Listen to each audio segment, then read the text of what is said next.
Selamat siang Bapak Ibu sekalian. Ya puji Tuhan, hari ini kita boleh dituntun Tuhan berada di tempat yang tepat, yaitu di rumah Tuhan. Ketika saya diberi kesempatan untuk melayani di tempat ini, saya senang karena sudah lama, bahkan 7-8 tahun lalu terakhir sebelum COVID ya. Tetapi hari ini kita boleh bisa jumpa kembali hari ini dengan kekuatan dan juga Tuhan berikan kita kerinduan untuk berada di rumah Tuhan adalah sesuatu yang baik. Sebagian dari Bapak Ibu saya kenal, sebagian saya belum mengenalnya. Khususnya yang saya kagum senior kita hari ini boleh menjadi WL, Pak Willy Rahadi. Sudah sangat senior di GKJMB, GKY sampai saat ini.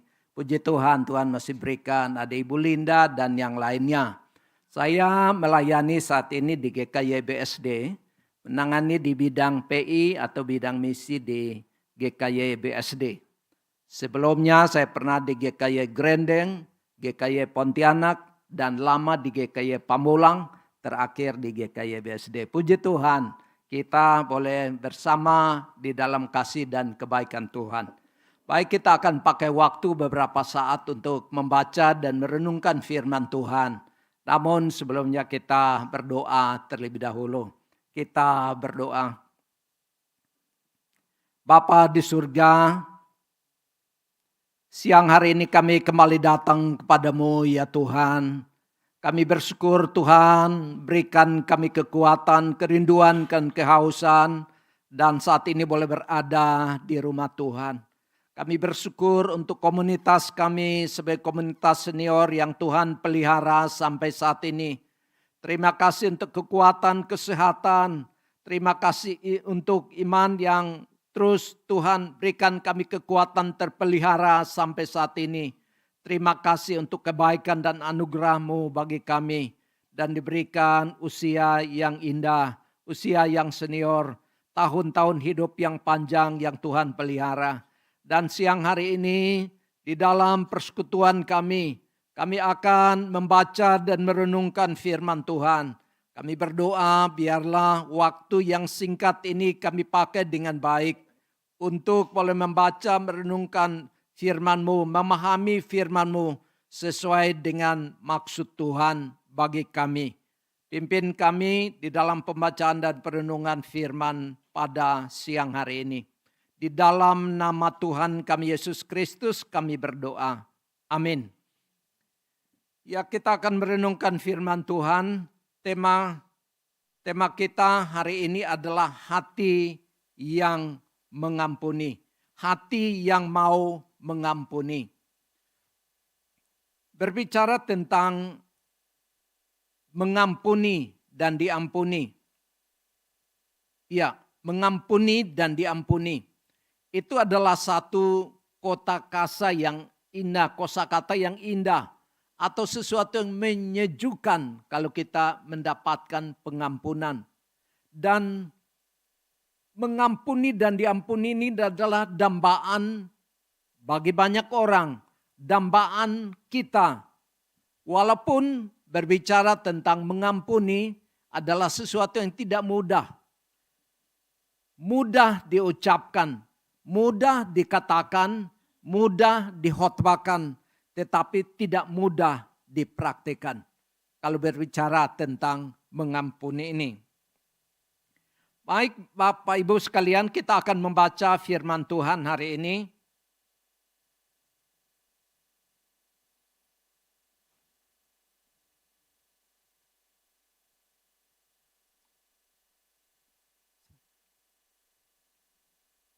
Ya, satu bagian Alkitab yang tadi dibacakan, sudah kita baca ayat 13. Saya rindu kita membaca 2 ayat ini. Hari ini kita akan merenungkan dari Kolose 3 ayat 12 dan ayat yang ke-13. Kolose 3 ayat 12 dan ayat yang ke-13. Bapak Ibu bisa melihat di Alkitab masing-masing atau di screen. Saya akan membacakan dari Alkitab TB2. Kolose pasal 2, saya ulangi Kolose pasal 3 ayat 12 dan ayat yang ke-13. Demikian firman Tuhan.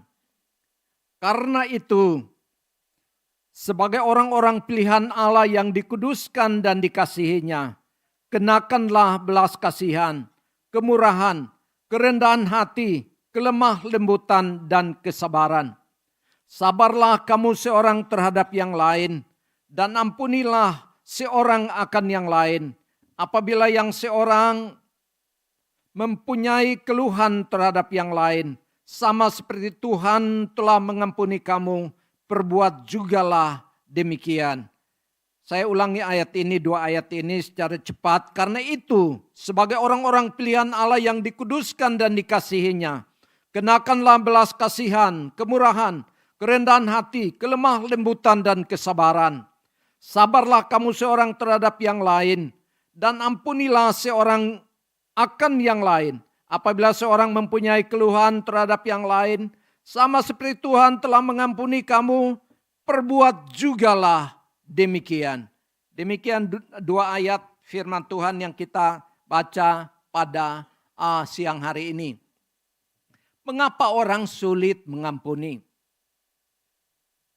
Kalau dari beberapa bagian ayat ini kita melihat mengapa sulit dia mengampuni. Yang pertama, orang mungkin tidak memahami identitasnya, identitas barunya sebagai manusia baru. Di dalam ayat-ayat firman Tuhan tadi jelas di situ sebagai orang-orang pilihan Allah yang dikuduskan atau dikhususkan dan dikasihinya.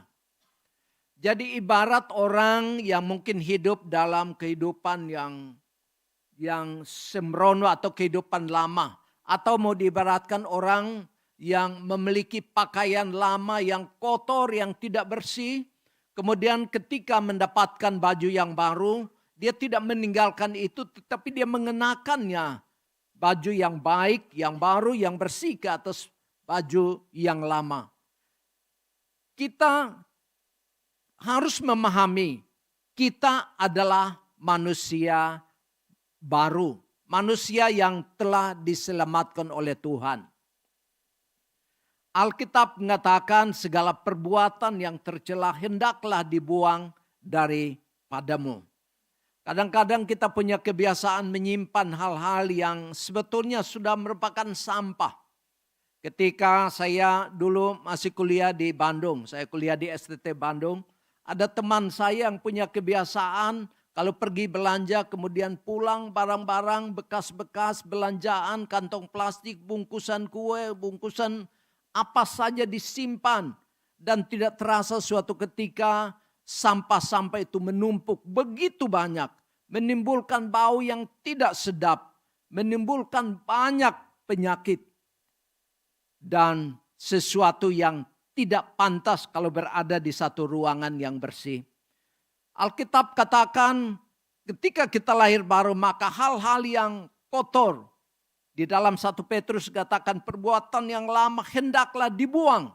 Dibuang, ada tindakan membuang. Membuangnya kemudian hidup dalam kehidupan lama. Membenci, tidak mengampuni, simpan kepahitan, itu sesungguhnya tidak pantas atau tidak cocok atau tidak logis dimiliki oleh orang yang memiliki identitas baru sebagai manusia baru. Hal yang kedua, konflik dan gesekan dalam komunitas adalah suatu keniscayaan atau sesuatu yang dapat terjadi, tidak bisa dihindari. Kita kumpul bersama dalam satu komunitas, di kantor, di sekolah, di gereja, di lingkungan. Dapat saja terjadi gesekan-gesekan. Dapat saja terjadi hal-hal yang bisa menimbulkan kepahitan bagi sesama. Di dalam ayat dikatakan apabila seorang mempunyai keluhan terhadap yang lain. Mengapa Paulus menuliskan hal ini, menyinggung hal ini bagi jemaat di Kolose? Paulus menuliskan pada jemaat di Kolose seperti jemaat di GKY Gading Serpong. Misalnya kita memahami Paulus hidup zaman ini, kalau dia mendapati di antara kita yang masih memiliki kepahitan, gesek-gesekan, keluhan-keluhan yang tidak dapat saling mengampuni, mungkin Paulus menuliskan lagi satu surat kepada jemaat di Gading Serpong. Jadi konflik dan gesekan komunitas ini harus adalah hal yang menghambat dan membuat orang sulit mengampuni sesama. Ini dua ayat pendek yang begitu banyak pelajaran yang kita dapatkan. Saat ini kita hidup di zaman kemajuan teknologi. Saya percaya kita di sini semua punya HP, punya HP Android, punya alat komunikasi. Sesuatu yang memang sesuai dengan kebutuhan zaman. Tetapi alat ini dapat membuat seseorang kemudian terus memelihara kepahitan atau sesuatu yang merupakan akar pahit yang tidak bisa mengampuni sesama.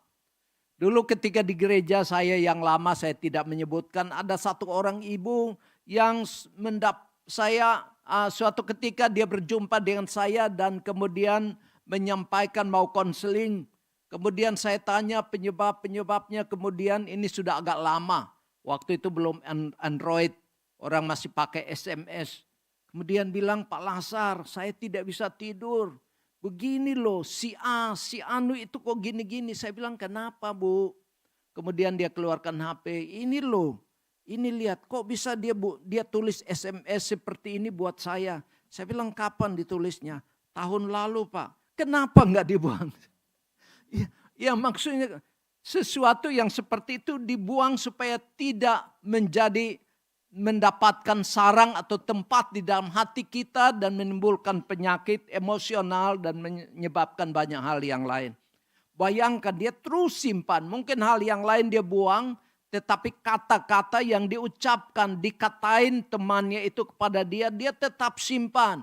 Tiap kali dia buka, dia scroll, dia buka, dia baca lagi dan makin menimbulkan penyakit, stadiumnya terus bertambah. Jadi tidak meninggalkan, tidak melupakan itu. Konflik gesekan-gesekan, hendaknya kita tinggalkan hal itu. Kemudian hal yang berikut adalah saling mengampuni adalah perintah Tuhan. Di dalam ayat yang ke-13 yang tadi kita baca, sama seperti Tuhan telah mengampuni kamu, perbuat jugalah demikian. Bukti seseorang mengasihi Tuhan adalah apabila dia melakukan perintah-perintah. Tuhan memberikan firman-Nya. Ini Alkitab TB2. Tuhan kasih firman ini karena Tuhan mengasihi kita. Dan kalau kita mengatakan saya mengasihi Tuhan, adalah kita taat melakukan perintah-perintah Tuhan. Salah satu perintah yang kita renungkan hari ini adalah tentang mengampuni. Di bagian 13 bagian B dikatakan sama seperti Tuhan telah mengampuni kamu, perbuat jugalah demikian. Kalau mau dihitung-hitung, mau dilihat-lihat, semua kita di sini entah 60-70 orang, kita tidak pantas termasuk saya. Kita tidak pantas mendapatkan pengampunan dari Tuhan. Karena kita kotor, kita jijik, kita najis, kita bau, kita berdosa. Tidak pantas. Tetapi Tuhan mati di kayu salib. Tidak lihat dosa-dosa kita. Tidak lihat hal-hal buruknya kita. Dia mengampuni kita. Kemudian Tuhan memberikan perintah ini. Sama Paulus menyampaikan kepada jemaat di Kolose, katakan ini loh patronnya, ini loh polanya. Sama seperti Tuhan mengasihi kamu, perbuat juga demikian. Ampunilah satu dengan yang lain. Ketika seseorang menyakitkan kita, kita mungkin sulit lupa. Saya tidak mengajak kita untuk seperti orang amnesia, lupa ingatan. Kita bisa saja ingat, tetapi kita tidak menyimpannya. Dan kita mohon Tuhan menolong kita untuk firman Tuhan. Kita belajar firman Tuhan terus menerus akan membuat kita tidak lihat kesalahan dia. Karena Tuhan tidak lihat kesalahan kita. Tuhan mengampuni kita. Dan dosa, kepahitan, kegeraman, pertikaian yang terus kita pelihara menjadi penyakit bagi kita. Bisa penyakit fisik, psikis, emosional. Bisa membuat kita jadi sakit. Tidak bisa tidur dan banyak ekses negatif yang lain yang dapat dialami di dalam kehidupan kita. Apa dampaknya kalau kita menyimpan kepahitan? Menghalangi doa dan ibadah kita. Hati yang penuh dendam akan membuat hubungan kita dengan Tuhan menjadi terputus. Pemazmur di dalam Mazmur 66 ayat 18 ayatnya bunyinya demikian. Seandainya ada niat jahat dalam hatimu, tentulah aku tidak mendengar. Jadi hal itu akan menghalangi, dosa itu akan menghalangi kita, menghalangi pengabulan doa dari Tuhan. Kita berdoa, Tuhan tidak mengabulkan karena ada yang tidak beres dalam hidup kita. Seandainya ada niat jahat atau kejahatan dalam hatimu, tentulah Tuhan tidak mendengar. Tidak mendengar di sini bukan berarti Tuhan, kita tahu bahwa ketika kita berdoa, jawaban Tuhan bisa iya, bisa tidak, bisa juga nanti atau waktunya belum waktunya. Tetapi yang jelas tidak mengampuni itu menghalangi doa dan ibadah kita.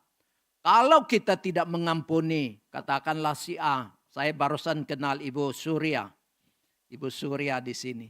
Misalnya Ibu Surya tidak pernah Ibu Linda menyakitkan hatinya kemudian gak mau memaafkan. Bisa tidak datang Kaleb. Pas sampai di parkiran lihat Ibu Linda di depan pintu balik. Gak jadi masuk. Dan lain sebagainya. Jadi bisa menghalangi kita. Tetapi kalau kita saling mengampuni, memaafkan. Tadi pujian yang dipimpin oleh Pak Willy begitu baik. Kasih itu memaafkan. Kasih itu murah hati dan seterusnya. Kita ketemu teman itu waduh senang sekali. Enjoy, rindu untuk datang di rumah Tuhan. Rindu untuk berada di dalam komunitas orang-orang percaya. Karena disitulah kita saling menguatkan satu dan yang lain. Disitulah ibarat seperti orang buat api unggun. Ada kayu-kayu dikumpul, nyalanya besar. Tetapi kalau Ibu Surya kayu apinya diambil ditaruh di hawa yang dingin sebentar juga padam. Rohaninya akan padam. Doanya itu bukan doa yang hidup dan tidak dikabulkan oleh Tuhan. Jadi jangan menganggap sepele hati yang tidak mau mengampuni. Jangan menganggap sepele kebencian atau dendam yang kita simpan di dalam hati kita. Hal yang kedua dapat merusak diri sendiri. Kepahitan diibaratkan seperti racun yang kita minum. Tetapi kita berharap orang lain yang mati. Pernahkah kita minum racun, baygon, tapi Ibu Surya minum baygon terus diharapkan Ibu Linda biar mati ya. Tapi Ibu Surya yang minum racun. Enggak mungkin. Dianya kitanya. Jadi kalau kita tidak mengampuni, siapa yang rugi? Mulai dari diri kita sendiri. Orang yang kita benci dia mungkin dia enjoy aja. Mungkin dia sudah selesaikan dengan Tuhan. Tapi kita enggak selesai. Dan kasihan, ruginya dobel-dobel. Jadi racun kita minum tetapi kita berharap orang lain yang mati. Dendam akan menggerogoti damai sejahtera dan sukacita batin kita. Sebagai hamba Tuhan saya sudah lama di gereja. Sebelum jadi hamba Tuhan saya dibesarkan di keluarga yang hamba Tuhan. Jadi saya sudah berada di dalam komunitas gereja. Ya kadang-kadang saya melihat, saya sedih, saya mendoakan jemaat-jemaat yang sudah percaya kepada Tuhan datang.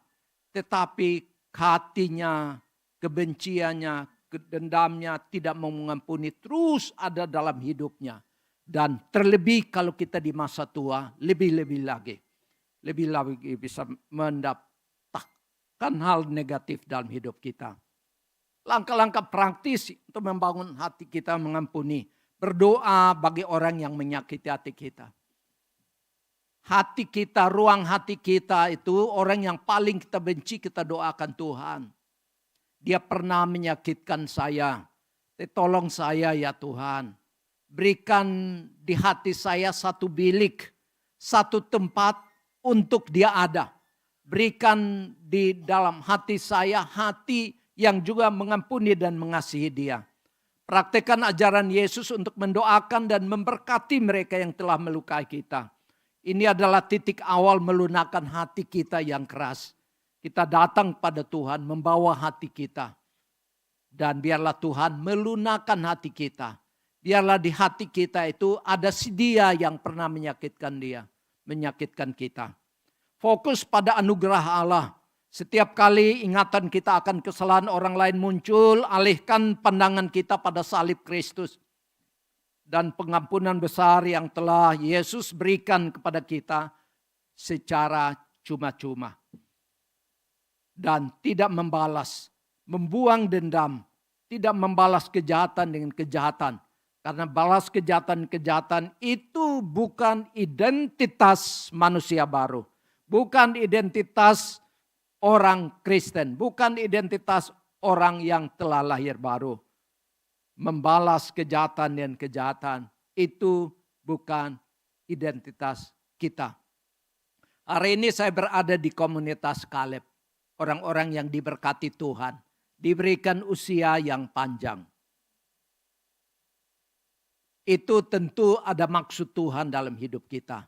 Kalau Tuhan sudah menyelamatkan kita dan menyertai kita, memberkati kita sampai usia saat ini, tidak mungkin Tuhan membuang kita. Tuhan pasti mengasihi kita. Dan Tuhan rindu agar dulu kita baik, masih muda baik, masih gesit baik. Sampai tua ada akar pahit dan membuat dia secara psikis mengalami sakit secara emosional dan membuat banyak hal yang lain. Tentu Tuhan sayang kita. Tuhan mengasihi kita. Itu pasti. Bukan kira-kira Tuhan mengasihi saya, tidak. Tidak. Naturnya Tuhan itu. Sifat hakikinya dari sana adalah mengasihi kita orang berdosa. Dia mati di kayu salib untuk kita dan puji Tuhan. Kita berada di jalur yang tepat. Kita berada di dalam kumpulan yang tepat. Yaitu eklesia, himpunan orang-orang percaya yang dipanggil. Dan Tuhan mau untuk apa? Kita finishing well dalam hidup kita. Dulu setia, saat ini setia, sampai akhir tetap setia. Finishing well dalam hidup kita. Itulah kehendak Tuhan. Orang bisa tidak mengerti kita, tetapi Tuhan mengasihi kita. Di dalam kehidupan kita hari demi hari. Ini ada seorang Corrie ten Boom. Ini seorang yang pada waktu Perang Dunia Kedua tahun 40-an itu Perang Dunia Kedua luar biasa beratnya. Ada seorang ini orang Belanda, Corrie ten Boom.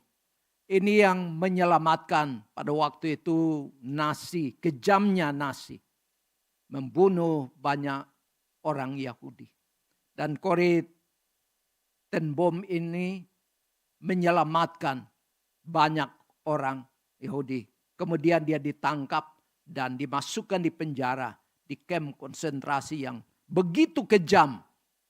Dan Corrie dianiaya mendapatkan hukuman yang begitu berat.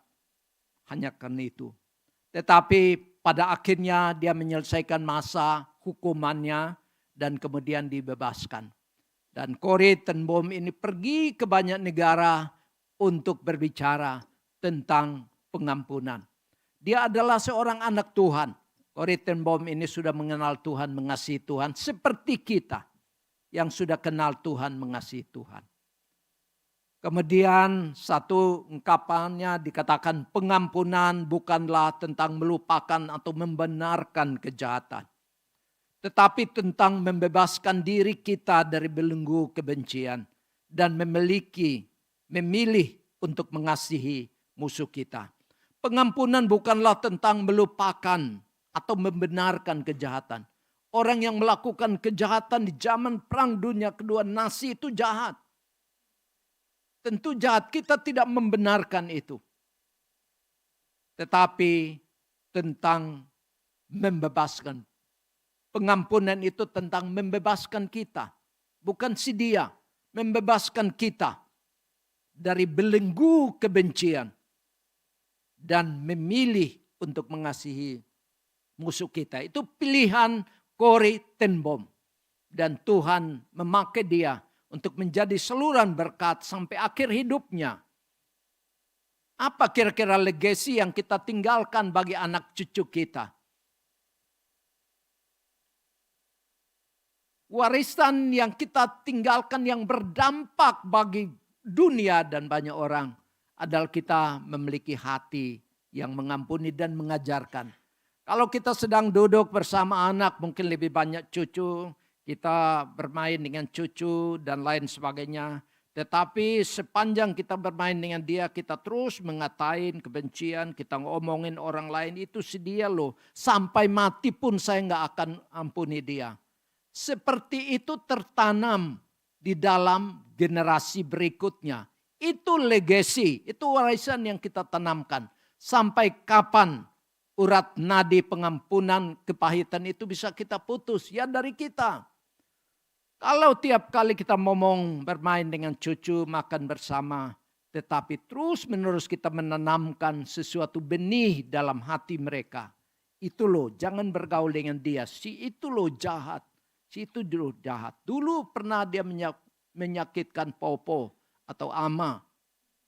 Pernah loh, jangan bergaul dengan dia. Sampai kapanpun jangan. Itu benih racun yang kita tanamkan. Tadi dikatakan apa? Ibarat kita minum racun. Kita mengharapkan orang itu mati. Siapa yang mati? Ya kita. Ya seperti itu. Oleh karena itu mari kita membebaskan diri dari belenggu konflik kepahitan dalam hidup kita. Marilah kita menjadi orang-orang yang bebas. Kristus telah memerdekakan kita. Kita sungguh-sungguh merdeka. Ada pujian. Hari-hari kita bangun pagi ada nyanyian. Ada ribuan lagu rohani yang kita tahu. Kita bisa nyanyikan. Tadi Pak Willy ajak kita nyanyi, ada lagu rohani yang baik. Bahasa Indonesia, keluarnya yang bisa Mandarin, nyanyikan lagu Mandarin. Yang kita tahu. Memberikan kita semangat, energi. Dan ada banyak positif. Ada adrenalin positif yang melingkupi kita. Dan kita boleh sehat dan terus melayani Tuhan. Hari demi hari. Kita memiliki hal itu dan kita boleh finishing well di dalam kehidupan kita. Biarlah bagian akhir adalah hati yang mengampuni, adalah melepaskan kepahitan dan memberi pengampunan.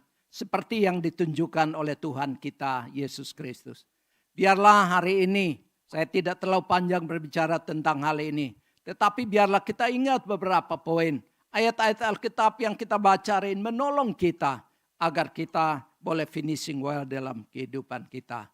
Kiranya Tuhan menolong kita untuk memiliki hati yang mau mengampuni. Amin. Sebelum kita berdoa, saya ajak kita nyanyikan satu lagu.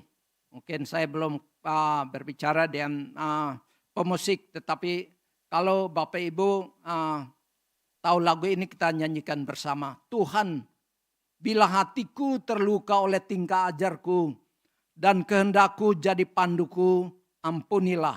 Ada 3 ayat. Kalau ada yang tahu lagunya bisa kita nyanyi bersama. Tuhan, bila hatiku terluka oleh tingkah ujarku, dan kehendakku jadi panduku, ampun. Jikalau tuturku tak semena dan aku tolak orang berkesan, pikiran dan tuturku bercela, ampunilah. 3. Hari ini aku bersembah serta padamu Bapa berserah, berikan aku kasih-Mu mesra,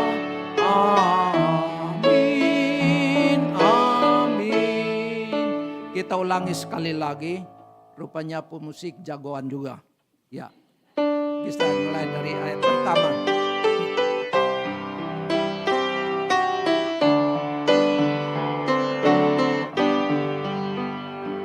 Tuhanku, bila hati kawanku terluka oleh tingkah ujanku, dan kehendakku jadi panduku, ampunilah.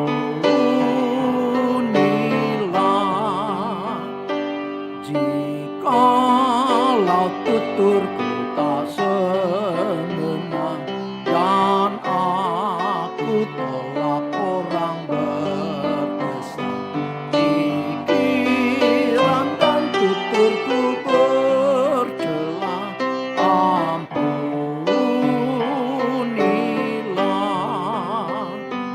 Dan hari ini aku bersembah serta padamu Bapa berserah. Berikan aku kasih-Mu mesra. Amin, amin. Kita berdoa. Bapa di surga, terima kasih ya Tuhan. Siang hari ini kami boleh bersekutu bersama dan mendengarkan firman Tuhan. Biarlah Tuhan tolong kami. Tuhan yang menyelidiki hati dan pikiran kami. Kalau Tuhan mendapati di antara kami yang masih memiliki hati yang sulit mengampuni sesama, Tuhan ampuni kami. Dan berikan kami kekuatan untuk saling memaafkan, mengampuni. Itulah yang Tuhan kehendaki. Tolong kami ya Tuhan. Tuhan mengenal kami satu demi satu. Bahkan Tuhan menyelidiki hati dan pikiran kami. Kami percaya Tuhan setia dan Tuhan akan berikan kami kekuatan di dalam menjalani hari-hari hidup kami. Terima kasih ya Tuhan. Inilah doa kami. Kami panjatkan doa kami siang hari ini. Hanya di dalam nama Tuhan kami Yesus Kristus. Amin. Ya, waktu selanjutnya.